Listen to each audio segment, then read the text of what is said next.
magana, ba't di pa kayo kumikilos? Kanina pa nakahanda si Inay. Dalhin niyo na sila, itakas yung sila dito. At tungo na kayo sa Ascan. Doon lang tayo magkita. Naghihintay na sila Wahid. Gagawin ko yan pag nakabalik na si Elena at Danaya. Bakit? Saan sila nagtungo? Hindi ko alam. Sana bumalik sila agad, pagkat wala nang panahon. Wala nang panahon para sa iyo.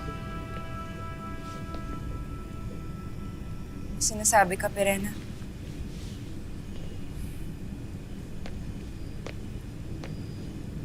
Humahanga lamang ako sa inyo ni Elena, pagkat labis-labis ang inyong pagmamahal sa Encantadia.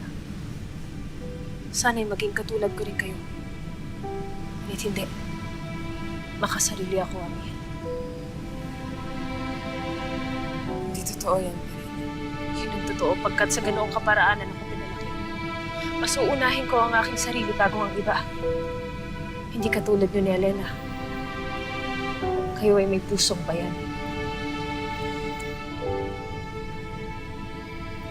Pagiging bayani, Elena, ay sa pagpapasya lamang.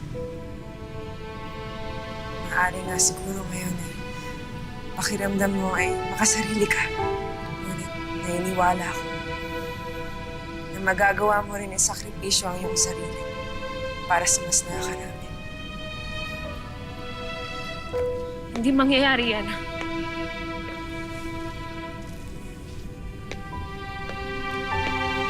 Perena, huwag kang magsalita ng tapos. Naniniwala ako na mas marami ka pang matutuklasan sa iyong sarili. Lalo na't isa kang pinuno. At hindi rin ako nagdadalawang isip. Dahil ikaw ang panganay na anak ni Monet.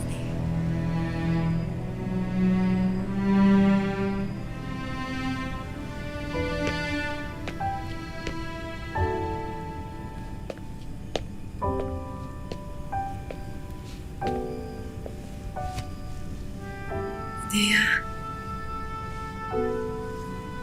mag-iingat kayo. Corridillo.